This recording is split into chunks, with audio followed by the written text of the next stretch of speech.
Have you ever wondered why bad things happen to good people today? We are going to delve into one of the most intriguing and profound stories of humanity, the saga of Job. Imagine losing everything you love and still keeping the faith. This is not just an ancient story, it is a journey, emotional that challenges our deepest beliefs. Discover the mysteries of Job, a man who faced the unimaginable and yet remained steadfast. Stay with us and see how this ancient story still resonates powerfully in our lives today. In this biblical story, from the book of Job, we found a rich man named Job who lived in a region known as U.S. He had a large family and had huge herds. Job was an upright and fair person, committed to living a moral life, and had a very disciplined relationship with God.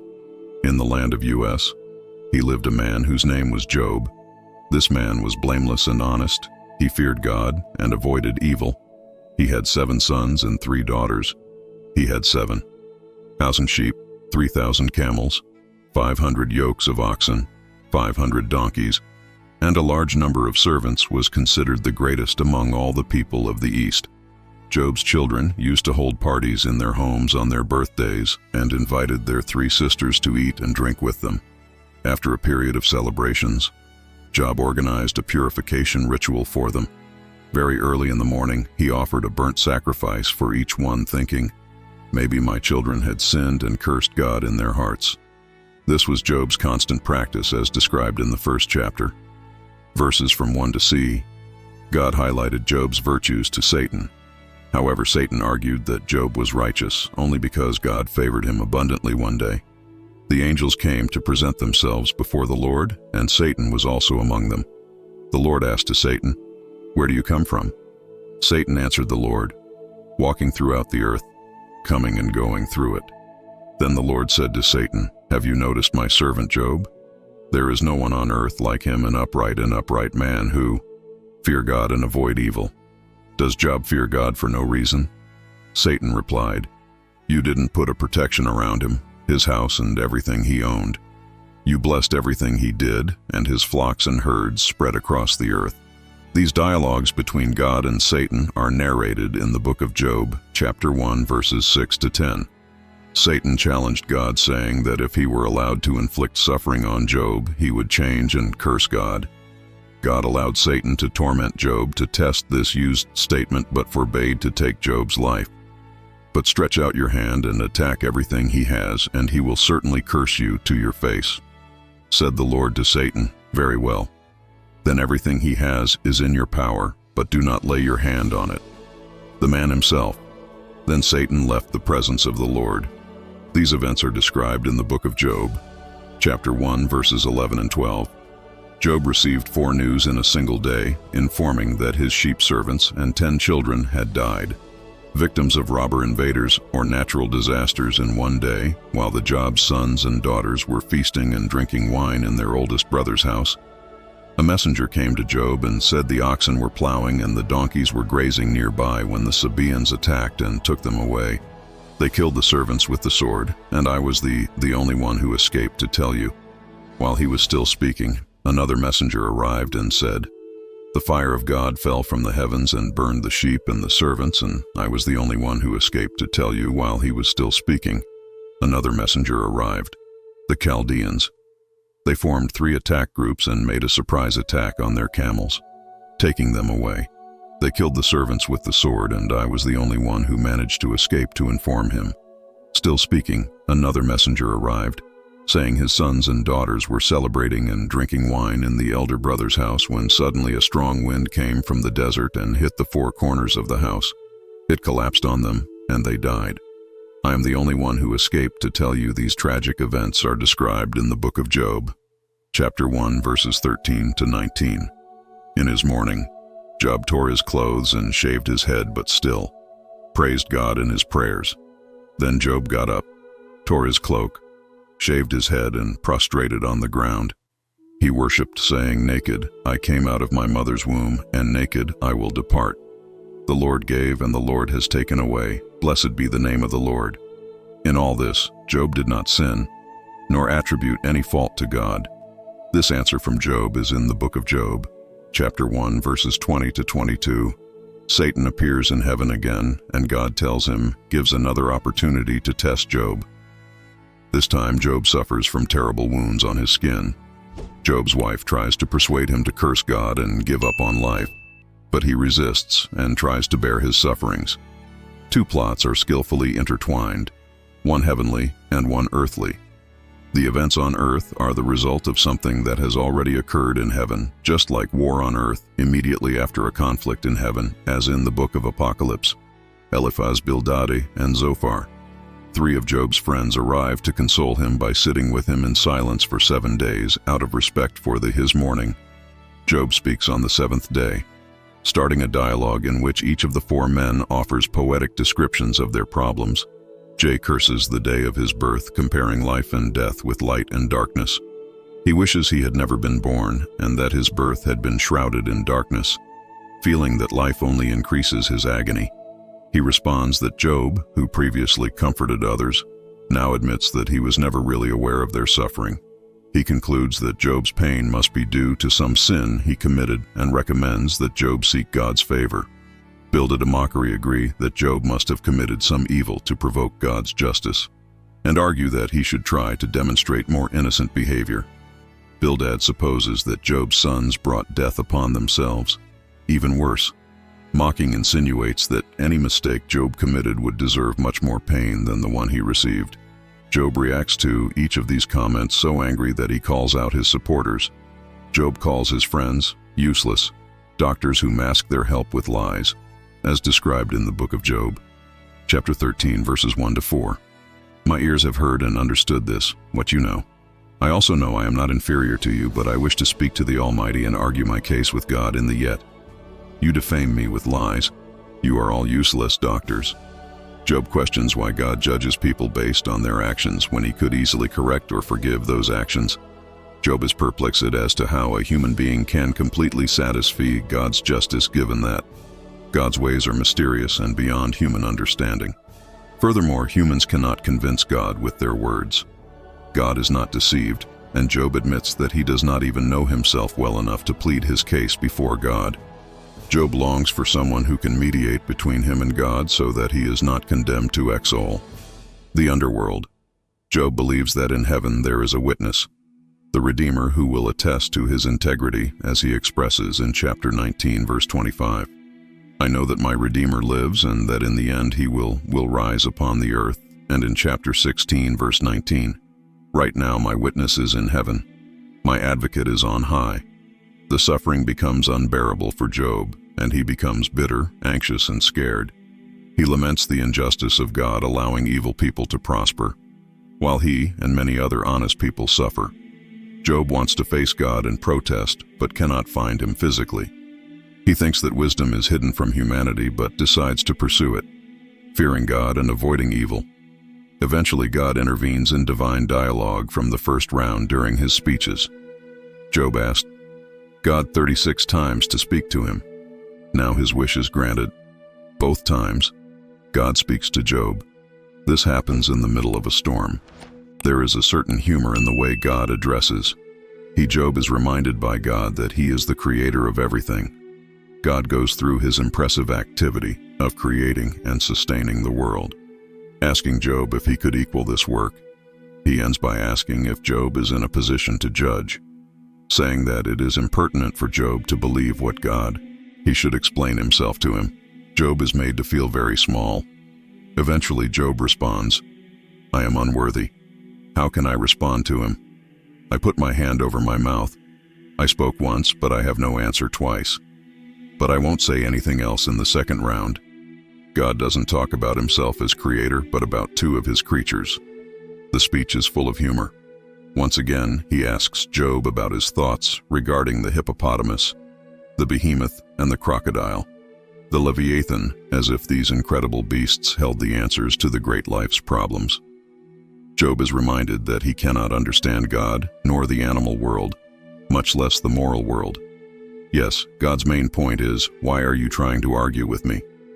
Job responds that God is omniscient and that none of his plans can be thwarted. He now realizes that his questioning of God was totally inappropriate, and he despises himself and repents in ashes and dust. although the encounter with God is humiliating for Job. The core of Job's problem is addressed as he reconnects with God. The dialogue offers a climax, magnificent and unexpected for the book. In the epilogue, the text changes from poetry to prose when Job accepts that he should not blame God for his interactions with him. God restores to Job his children, 7 sons and 3 daughters, properties, camels, and flocks of sheep, making him much more rich and happy than before as a servant of God. Job is rehabilitated. On the other hand, Job's 3 friends are severely rebuked by God, who says that they did not speak correctly about Job, indicating that we should not quote their speeches as if they were truths. Or notable in God's 2 rounds with Job is that he still does not respond to Job's inquiries and does not tell him about his bet with Satan. Job did not need to know what was happening in heaven because God had his reasons for allowing him to suffer. Mind a sharp difference between the Jewish understanding of this book and the Christian. The Jew of Old Testament times could not see the problems of temporal life in the light of eternity. He felt that the righteousness of God should be seen in this life, since both good people and bad, they were headed to the same destination, the exile place of gloomy existence where broken spirits slept. The Christians, on the other hand, have a completely different point of view on current suffering. They see the greatest vision of heaven in the light of the work of Christ. The suffering in this world pales compared to the life that awaits us in heaven. Consequently, there are only hints of life after death throughout the book of Job. At one point, Job declares that he will meet God after his death. But this is not a recurring theme in the book, and he has no idea of how this will happen. The book of Job has 2 main plots, the divine plot and the earthly one. The book begins with the heavenly plot, the meeting of God in heaven. With Satan, Satan was an angel whose function was to report sins. He was God's traveling attorney around the earth to report to God what human beings were like in Job's time. Satan had become so cynical that he did not believe that anyone could love God for God's sake. He believed that people only loved God for what he could provide them with. This is how it happens, a debate between God and Satan, with Satan arguing exactly this. God asks Satan if he has found Job in his travels through the earth. Job loves me because he loves me, not because of any blessing he has received, God claims. Satan's response is cynical, arguing that if God took away Job's blessings, he would blaspheme against God as well as anyone else, as a result of which the bet occurs. Divine attention is essential in any excellent drama. Job is unaware of the divine bet while the reader is at peace. Oya, useless if he knew this encounter, teaches us valuable truths about Satan. Firstly, suggests that he cannot be in 2 places at the same time without being gifted by God's omnipresence. The human plot. The debate between Job and his companions takes up most of the because Jay is suffering more than other people is the central issue addressed. There are 2 points of view. The friends are certain that Job's suffering is due to his sin. B. Job is certain that he is not sinning and protests his innocence. The exchange is full of suspense as the reader knows that Job. That's right, the 2-plot structure of the book reminds us that no one knows the full picture when it comes to understanding why people suffer. It must be very difficult to defend yourself when you are in so much misery. In addition to the search for explanations, everyone is faced with a bigger question. I can continue to believe in a good God when everything seems to be going wrong. The book of Job offers an answer to this question.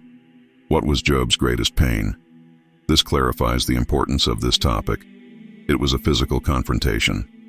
He was covered in wounds from head to toe, tired, exhausted, and in excruciating pain. Socially, due to his physical appearance and the fact that the local community was aware of his recent tragedy, he became a social pariah. People walked on the other side of the street instead of talking to him while he was on the ash pile at the edge of the village. Even the teenagers laughed at him mentally. He faced the mental pain of not knowing why these distressing things were happening to him, especially since there seemed to be nothing in his past that pointed to this. Spiritually, his spiritual anguish. It was much worse than any other because he felt far from God. Jay cried out, begging God to locate him, talk to him, and even argue with him. This was the true, most excruciating pain. Suffering is much more agonizing if we believe that God is distant and uninterested. However, when Job finally managed to talk to God, Things did not go as planned for Christians. The book of Job can be seen in the context of the New Testament. A God allowed Satan to cause the death of Jesus on the cross with his own son. Asking my God why? Just as with Job, God did not explain why. This suggests that even the Son of God lost touch with the purpose of his suffering. Under the intensity of the torment of crucifixion too, the Christian understands that life continues beyond death. The problems of suffering do not need to be resolved in this life. It is interesting to note that in the Greek version of the book of Job, an additional verse was added, stating that Job will rise with those whom the Lord raises. This hope of resurrection reminds us that there will be a final vindication of Job. Christians believe that Jesus will return to judge the living and the dead at the end of time. One day there will be a court scene in which Jesus will sit as judge, and all the wicked and godly people who ever lived will stand before his throne to be judged according to their deeds in the body.